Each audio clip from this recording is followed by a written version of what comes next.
नमस्कार दोस्तों, मेरा नाम है विमल सिंह। बालाजी स्टडी अड्डा में आप सभी का स्वागत है। बिहार शिक्षक भर्ती पेपर देने जा रहे हैं, तो किन किन बातों का ध्यान रखें उसको लेकर के इस वीडियो में बात करेंगे और जो कुछ डाउट थे उसको लेकर के भी बात करेंगे। मेरे पास यहाँ पर आपका जो एडमिट कार्ड है उसके नीचे जो इंस्ट्रक्शन लिखे हुए हैं वो मेरे हाथ में है। मैं एक एक करके उसी को ही बात करते हुए चलूंगा। जो चीज इसमें नहीं भी लिखी हुई है उसको भी बात करूंगा। तो सबसे पहला अगर आप पॉइंट देखेंगे तो इसमें लिखा है ई एडमिट कार्ड अपने पास हमेशा रखें। ई एडमिट कार्ड और इसके अलावा आपने देखा होगा सेंटर जारी हुआ है जस्ट एक दिन पहले, तो वहां पर एक कंफ्यूजन क्रिएट हो रही है कि ई एडमिट कार्ड लेकर के जाना है कि जो बाद में सेंटर जारी हुए हैं उसमें तो डाउनलोड करने का ऑप्शन ही नहीं था, तो उसको कैसे लेकर के जाना है।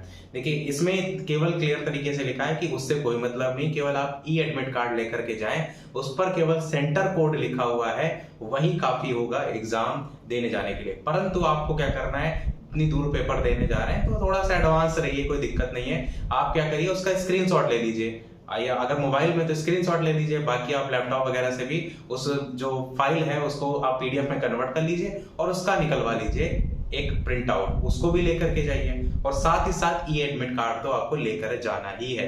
अब एक चीज ध्यान देने वाली बात यह है कि जो भी ई एडमिट कार्ड आप लेंगे उसकी एक एक्स्ट्रा फोटोकॉपी आपके पास जरूर होना चाहिए, क्योंकि एक जो एक्स्ट्रा फोटोकॉपी है वो वहां पर जमा होगी और उस पर एक फोटो भी अलग से चिपकेगी। तो आप अगर दो शिफ्ट में पेपर देंगे ना अलग अलग, एक 24 तारीख को आपका पेपर होगा, एक 25 तारीख को होगा, और बाई चांस अगर आपने कोई भरा होगा तो आपका अलग अलग होगा, मतलब जितने भी एग्जाम है उसकी उतनी फोटोकॉपी एक्स्ट्रा होंगी। तो आप क्या करिए, दो क्यों आप 3-4 तक रख सकते हैं, इन केस अगर कोई एक मिस खो जाती है वगैरह ऐसी कोई कंडीशन बनती है तो आपके पास कम से कम रहनी चाहिए।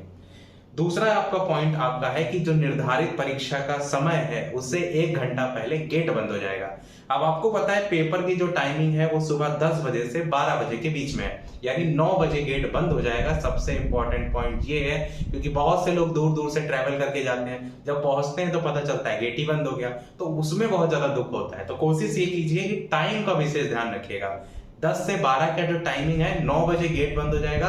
और ये भी क्लियर इसमें लिखा हुआ है कि जो 2.5 घंटा पहले समय है वो निर्धारित परीक्षा केंद्र पर पहुंचने का समय है। लिखाना रहता है ना, रिपोर्टिंग टाइम अलग रहता है, वही चीज अगर आप जहां पर आपका सेंटर कोड लिखा है उसके ऊपर लिखा होगा समय आपका कि एंट्री गेट क्लोजिंग डेट की 9 बजे की है फर्स्ट सीटिंग के लिए, और सेकंड सीटिंग के लिए 2:30 बजे की है, 2:30 बजे गेट बंद हो जाएगा।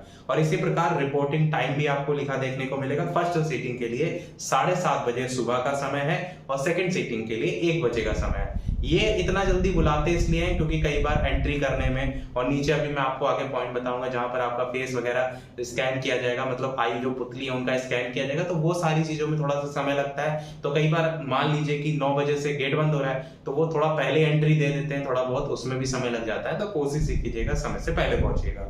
अगला पॉइंट आपका है जो ओएमआर सीट है उसके निर्दिष्ट स्थान पर अभ्यर्थी अपने प्रवेश पत्र में अंकित 6 अंकों वाला रोल नंबर को ही लिखेंगे। ध्यान दीजिएगा, क्योंकि जो आपका एडमिट कार्ड है उसमें रोल नंबर भी लिखा हुआ है, उसमें रजिस्ट्रेशन नंबर भी लिखा हुआ है। तो आपको रजिस्ट्रेशन नंबर नहीं लिखना है, इसमें क्लियर तरीके से आपको लिखा देखने को मिलेगा कि आपको जो ओएमआर सीट आपको मिलेगी वहां पर फिल करने के लिए उसमें अपने प्रवेश पत्र में अंकित 6 अंकों वाला जो 6 डिजिट का रोल नंबर है उसको लिखना है, और किसी भी स्थिति में अपना रजिस्ट्रेशन नंबर को नहीं लिखना है। इस चीज को एकदम दिमाग में रट लीजिएगा, गलती मत कीजिएगा। बाकी इसमें लिखा है कि नियत स्थान पर अपना नाम, अनुक्रमांक, क्वेश्चन बुकलेट सीरीज लिखेंगे, वो तो आप लिखेंगे ही। रोल नंबर और बुकलेट सीरीज जो अंकन है उसमें गोले को अगर आप नहीं रंगते हैं, त्रुटिपूर्ण ढंग से रंगते हैं, तो ऐसी स्थिति में ओएमआर जो है आपकी रद्द कर दी जाएगी। क्योंकि ओएमआर चेक होती है आपकी, ओएमआर तो जो सीट टाइप की होती है, जो मशीन होती है उसमें ओएमआर एक तरफ से डाली जाती है, तो उसमें अगर किसी प्रकार की कटिंग पिटिंग वगैरह वाली कंडीशन आप कर रहे हैं या व्हाइटनर यूज कर रहे हैं तो कई बार वो आपकी बता देता है कि हाँ इसमें किसी प्रकार की एरर है। तो फिर उस कंडीशन से बचने के लिए कोशिश कीजिएगा कोई ब्लेड वगैरह लगाने वाली ये सारी चीजें मत कीजिएगा। उसके साथ साथ अगला ये भी लिखा है कि अभ्यर्थी उत्तर जो पत्रक है ओएमआर सीट है उसमें किसी भी प्रकार का चिन्ह या पहचान अंकित ना करें, और साथ ही साथ उत्तर पत्रक में व्हाइटनर, ब्लेड या इरेजर, यही 3 चीजों की मैंने बात की। क्योंकि ओएमआर सीट जब चेक होती कई बार उसमें एरर लिख के आ जाता है, तो इन 3 चीजों का क्या किसी भी चीज का यूज नहीं करना है। अगर गलत हो जाता है तो उसको छोड़ दीजिए। उसके बाद वस्तु बस ऐसा नहीं है कि चेक नहीं होती, कई बार ऐसा है बहुत से व्हाइटनर यूज करते हैं चेक भी हो जाती है, पर इसमें लिखा हुआ है इस तरीके से बाद में रिजेक्ट कर दी जाए तो फिर कोई मतलब नहीं बनेगा। अगला पॉइंट ये है कि वस्तुनिष्ठ जो प्रश्न है उनके उत्तर के लिए जो अभ्यर्थी हैं वो उत्तर जो पत्रक है यानी ओएमआर सीट है उसमें अंकित जो भी अनुदेश है उसके अनुसार ही प्रश्न जो है उसके आंसर देंगे, यानी केवल एक विकल्प को ही रखेंगे। अगर एक से ज्यादा को आप गोला कर देते हैं तो उस कंडीशन में आपका जो प्रश्न है उसको ही अमान्य कर दिया जाएगा। ऐसा ना समझिएगा निगेटिव मार्किंग है नहीं, सबको गोला भर के चले हैं, तो वो मत कीजिएगा। आगे है कि परीक्षा भवन में आप अपने साथ केवल ब्लू या black ball point pen, ball point pen क्या होता है, डॉट पेन होता है, मेरे पास देखिए होगा भी। देखिए आपको एक चीज ध्यान देना है कि इस तरीके का पेन रखिए जिसमें आपकी जो निब होती है थोड़ी सी मोटी होती है, इसमें थोड़ा सा समय बचता है। आप गोला भरेंगे, आप देखेंगे 2-3 बार ऐसे राउंड घुमाएंगे गोला भर जाता है। और नॉर्मल जो पेन होते हैं उसमें आपको थोड़ा ज्यादा टाइम लगता है, तो आप जब खरीदते हैं ना तो उनसे कह दीजिएगा ओएमआर फिलिंग वाली जो आपका पेन आता है वो दे दीजिए। आगे ये लिखा हुआ है कि जो वस्तुनिष्ठ परीक्षा के जो उत्तर पत्रक हैं ओएमआर सीट है उसमें प्रश्नों के उत्तर अभ्यर्थी द्वारा केवल और केवल ब्लू या ब्लैक बॉल पॉइंट पेन जो है उससे ही आप भर सकते हैं। और अगर किसी भी स्थिति में एक बार अंकित उत्तर है तो फिर आप बदल तो नहीं सकेंगे। ऐसा तो है नहीं जादू वाला पेन की एक बार गोला भर दिया फिर गायब हो जाए, तो इस तरीके का वहां पर ऑप्शन नहीं है।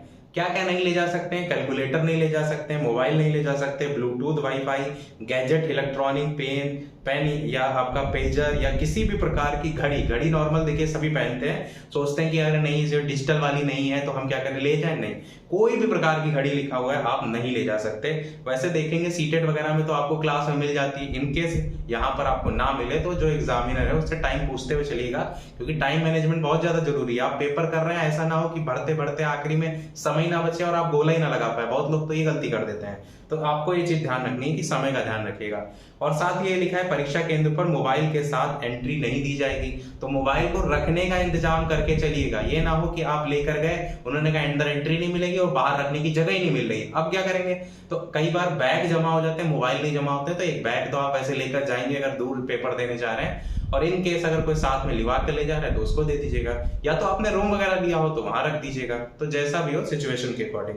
अगला ये भी लिखा हुआ है कि ये प्रवेश पत्र विज्ञापन संख्या जो है उसको लेकर के बात की गई कि उसको मानकर जारी किया गया है, मतलब जो सारी चीजें डॉक्यूमेंट वेरिफिकेशन के टाइम में आपकी होंगी, अभी जो आपने भरा है वो उन्होंने मान लिया कि भैया आप जो है 30 मार्क आए। आगे भी लिखा है कि अगर किसी प्रकार के आप कदाचार में लिप्त पाए जाते हैं, कान में ब्लूटूथ लगाए घूमते हैं, ऐसी कंडीशन में मुन्ना भाई एमबीबीएस वाला काम होगा कि आपको बिहार लोक सेवा की जितनी भी परीक्षाएं हैं उनसे वंचित कर दिया जाएगा।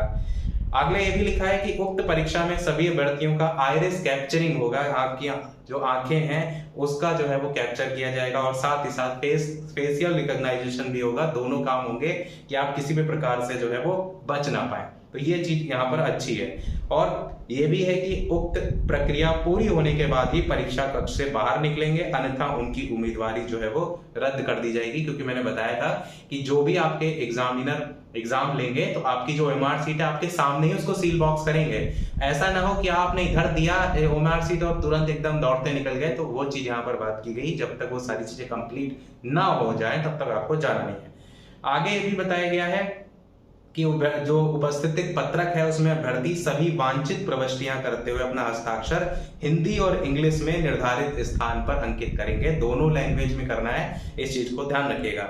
अब बात करते हैं क्या आईडी आप ले जा सकते हैं। तो सबसे पहला आपका आईडी है आधार कार्ड, जो आप कहीं भी ले जा सकते हैं, और यही यहाँ भी आपको लिखा देखने को मिलेगा कि अभ्यर्थी पहचान के लिए आधार कार्ड लाना सुनिश्चित करें। इन केस आपके पास आधार कार्ड नहीं है तो उस कंडीशन में फोटो युक्त पहचान पत्र, जैसे कि फोटो युक्त का मतलब उसे फोटो लगी होनी चाहिए, दिखाए तो दे कि आप ही हैं कि नहीं है, जैसे कि एपिक लिखा है, पैन कार्ड है आपका, ड्राइविंग लाइसेंस है आपका, पासपोर्ट है, इनमें से कोई भी आप ला सकते हैं।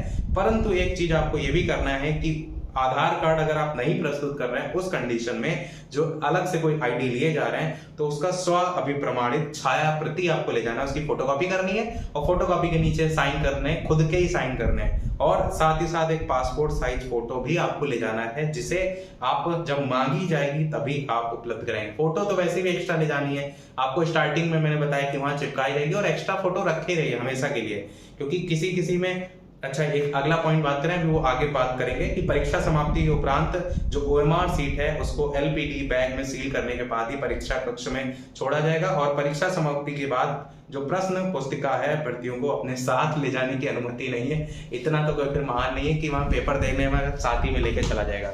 तो एडमिट कार्ड वाले तो सारे खत्म हो गए, जो भी इसमें पॉइंट लिखे हुए थे। अब जो इसमें नहीं लिखा है उसकी बात करते हैं। तो उसमें एक पॉइंट आपका ये नहीं लिखा है कि अगर आपकी फोटो जो आपने जब फॉर्म भरा था उसमें क्लियर नहीं आई है, आपके सिग्नेचर क्लियर नहीं आए हैं, तो इन्होंने एक जारी किया था जिसमें स्वप्रमाणित घोषणा पत्र था और इसमें आपके राजपत्रित कोई अधिकारी थे, उनके साइन चाहिए थे। वो वाला जो घोषणा पत्र टेलीग्राम पर आपको मैंने भेजा था, उसको आपको प्रिंट आउट निकालना है, उसमें सारी चीजें फिल करनी है, किसी राजपत्रित अधिकारी द्वारा उसको अटेस्ट कराना है और उसको लेकर के आना है। केवल उन्हीं को लेकर, सबको नहीं लेकर के आना है, केवल उनको लेकर के आना है जिनकी फोटो या सिग्नेचर में त्रुटि है किसी प्रकार का, उसमें कोई गलती है या फोटो उल्टी हो गई है, फोटो आई नहीं है एडमिट कार्ड में। ऐसे अभ्यर्थियों को जो है केवल और केवल ले जाना है। एक चीज आपकी और, जो आपका एडमिट कार्ड है वो कलर्ड निकालना है या फिर आपका ब्लैक एंड व्हाइट में, तो ऐसा कोई भी इंस्ट्रक्शन नहीं दिया है, आप दोनों में से कोई भी निकाल सकते हैं, दोनों चल जाएंगे। एडमिट कार्ड जो है और सारी चीजें जितनी इसमें लिखी थी उसके अलावा जो थी वो हमने बता दी। हम सारी चीजों को समराइज करके एक पॉइंट में बात करें तो क्या क्या ले जाना है।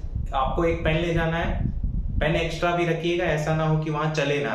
कई लोग नया नया पेन खरीदते हैं, वहां पे वो चलता ही नहीं है, आप थोड़ा सा देख लीजिएगा उसको चला के चल रहा है कि नहीं। दूसरी बात है आपका आईडी में कई लोग लेके आधार कार्ड चले जाते हैं, बाद में देखते हैं कि उसकी फोटो नहीं क्लियर है, कह रहे हैं ये नहीं चलेगी। अब आप कहेंगे क्या करें, हम फिर घर में फोन मिला रहे हैं, घर वाले कह रहे हैं कि हमारे को पता नहीं कहाँ रखी आईडी। तो ऐसी कंडीशन में आईडी हमेशा एक से ज्यादा रखिए कि बाद में के लिए दिक्कत ना हो। पेन हो गया, आईडी हो गई, और तीसरी चीज जिनकी पिक्चर वगैरह क्लियर नहीं है उनको क्या करना है, साथ में डॉक्यूमेंट को अटेस्ट वगैरह करा करके राजपत्रित अधिकारी वाला मैंने बताया घोषणा पत्र, वो तैयार करके रखना है। तो ये हो गया आपका, पेन हो गया और आईडी हो गई, और अगर किसी का क्लियर नहीं है तो वो हो गया। और ई एडमिट कार्ड तो मैंने बता ही दिया कि ई एडमिट कार्ड की एक्स्ट्रा फोटोकॉपी रखिए, और साथ में आपकी जो फोटो चिपकानी है उसको रखिए। फोटो का मतलब समझ रहे ना, जो पासपोर्ट साइज फोटो होती है वो चिपकाने के लिए अलग से आप रखिए। तो सारी चीजें हमने बता दी। पेपर आपका 24-25 तारीख को है। सभी को एडवांस में ढेर सारी शुभकामनाएं, अच्छे से अच्छा पेपर करिएगा। तो आज के वीडियो में इतना ही रखते हैं। कोई कमेंट रह गया हो, कोई प्रश्न पूछने को रह गया हो तो कमेंट में अवश्य पूछ लीजिएगा। आज के वीडियो में इतना ही रखते हैं, फिर मिलते हैं अगले वीडियो में। तब तक के लिए नमस्कार, जय हिंद।